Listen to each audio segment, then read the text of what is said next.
Assalamualaikum warahmatullahi wabarakatuh. Hai, perkenalkan, nama saya Masna Huzaimah. Saya adalah salah satu mahasiswi di IAIN Pekalongan.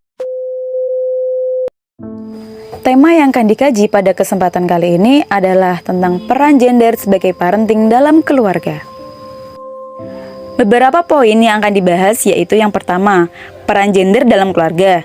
Yang kedua, pembagian peran gender dalam keluarga. Yang ketiga, dampak apa yang akan ditimbulkan dengan adanya peran gender dalam keluarga. Dan yang terakhir adalah motivasi agar lebih peduli terhadap peran gender dalam keluarga. Langsung saja kepada poin yang pertama, yaitu peran gender dalam keluarga. Sebelumnya, apakah kalian sudah tahu apa itu peran gender? Peran gender adalah peran-peran yang dilakukan baik oleh laki-laki ataupun perempuan yang menyangkut hak dan kewajiban mereka apabila dalam rumah tangga seperti mengasuh anak, mencari nafkah, mencuci, dan lain sebagainya. Lalu, posisi gender dalam keluarga dapat dilakukan melalui proses manajemen, yakni melalui kegiatan fungsi-fungsi perencanaan, pengelola, menggerakkan, dan juga mengawasi. Untuk pembagian peran gender dalam keluarga, bisa kita lihat di masyarakat yang sekarang.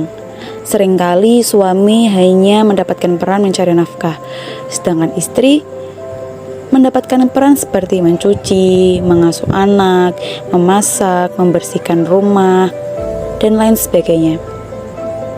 Lalu, apabila dilihat dari gambar tersebut, apakah peran tersebut bisa dikatakan dengan sudah setara?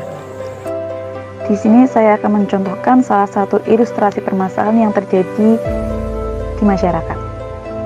Ada pasangan suami istri yang melangsungkan pernikahan, baru saja melangsungkan pernikahan, dan mereka bekerja di satu tempat yang sama. Sebelum melakukan pernikahan, tidak ada kesepakatan tentang pembagian tugas dalam rumah tangga. Namun setelah mereka hidup bersama kurang lebih 1-2 minggu, sang istri meminta adanya pembagian tugas rumah tangga yang jelas, karena suaminya memaksa beliau untuk bekerja dalam mengerjakan pekerjaan rumah tangga. Pada awalnya sang suami telah berusaha membantu sesuai dengan kemampuannya, tetapi setelah menjalaninya, suami merasa keberatan karena kondisinya yang capek setelah bekerja dan sebagainya.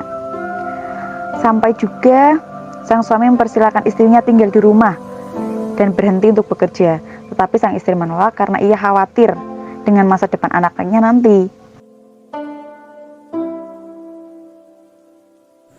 Kemudian sang istri menginginkan adanya pembagian tugas atau peran dalam rumah tangga. Hal ini didasarkan karena adanya ungkapan bahwa adat bukanlah syariah dan syariah bukanlah adat. Ungkapan tersebut sesuai dengan landasan Islam dalam Quran Surat An-Nisa ayat 34, yang artinya kaum laki-laki itu adalah pemimpin bagi kaum wanita. Oleh karena itu Allah telah melebihkan sebagian mereka atas sebagian yang lain, dan karena mereka telah menafkahkan sebagian dari harta mereka. Jadi dapat dimaknai bahwa tentang batasan hak atas suami terhadap istrinya adalah melalui introspeksi dengan sikap sang suami kepada istrinya. Yang pertama, harta istri bukanlah harta suami. Harta suami sebagiannya adalah hak istri. Istri berhak menetapkan nilai mahar dalam pernikahan. Nafkah nikah adalah kewajiban suami dan bukan kewajiban istri. Jadi walaupun istri bekerja itu hanya untuk kebutuhan dirinya, bukan untuk suami, sehingga kebutuhan rumah tangga sudah terbantu dapat dipenuhinya melalui pekerjaannya. Dari permasalahan tadi bisa dilihat beberapa pendapat dari ulama mazhab, dari mazhab Hanafi, mazhab Syafi'i, Hambali, Zahiri, dan juga mazhab Maliki. Kemudian, apakah ada solusi untuk menyetarakan peran tersebut? Perlu adanya proses manajemen dalam keluarga, seperti yang sudah dijelaskan di awal, bahwa ada 4 fungsi. Yang pertama, fungsi perencanaan, kedua, fungsi mengelola, ketiga, fungsi menggerakkan, dan keempat, fungsi mengawasi.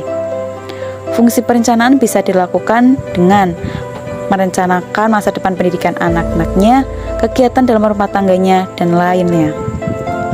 Kemudian fungsi mengelola, kedua pasangan dapat mengatur pembagian tugas masing-masing, serta dapat membentuk anak-anak menjadi pribadi yang lebih unggul dan menata kehidupan keluarga yang lebih harmonis. Untuk fungsi menggerakkan, antara suami dan istri dapat membentuk karakter anggota keluarganya menjadi motivasi, panutan, dan teladan terhadap anak-anaknya dan anggota keluarga lainnya. Lalu fungsi yang terakhir, orang tua dapat menjadi tempat cerita bagi anak-anaknya dan dapat menahan emosi jika ada konflik serta dapat menjaga hubungan yang baik di lingkungan keluarga ataupun masyarakat. Untuk memenuhi fungsi-fungsi tersebut, perlu adanya strategi manajemen dalam keluarga. Hal itu dapat dilakukan melalui cara kemitraan gender. Yang pertama, kerjasama secara berimbang, setara, dan berkeadilan antara suami dan istri serta anak-anak, baik laki-laki maupun perempuan, dalam melakukan semua fungsi keluarga melalui pembagian pekerjaan dan peran, baik peran publik, domestik, maupun sosial kemasyarakatan. Kemitraan dalam pembagian peran suami dan istri untuk mengerjakan aktivitas kehidupan keluarga menunjukkan adanya transparansi penggunaan sumber daya.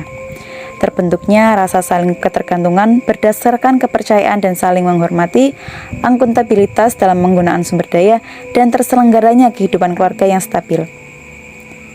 Harmonis, teratur, yang menggambarkan adanya good government di tingkat keluarga. Yang terakhir, kemitraan dalam pembagian peran suami istri berkaitan kerjasama dalam menjalankan fungsi keluarga dengan komponen perilaku mulai dari kontribusi ide, perhatian, bantuan moral dan material, nasihat berdasarkan ketentuan yang didapat, sampai dengan bantuan tenaga dan juga waktu.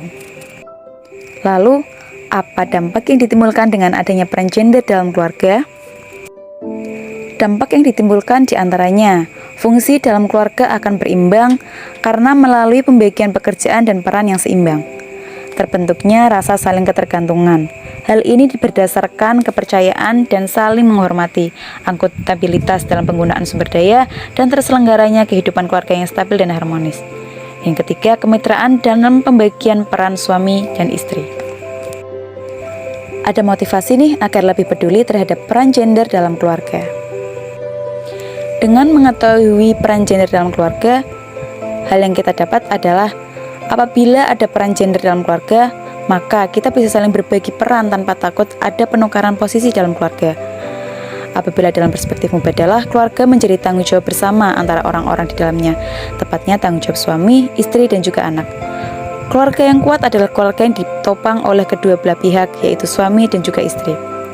Nilai-nilai moral dalam keluarga harus diperjuangkan bersama agar hasilnya bisa memuaskan bersama.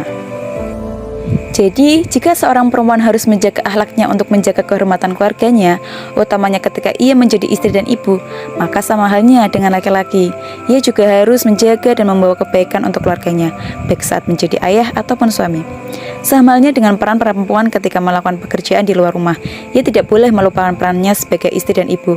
Maka seorang suami juga harus melakukan hal yang sama ketika ia melakukan pekerjaan di luar rumah. Surga dalam berumah tangga perspektif mubadalah hanya bisa dibangun jika semua anggota keluarganya bahu-membahu untuk berusaha mewujudkannya.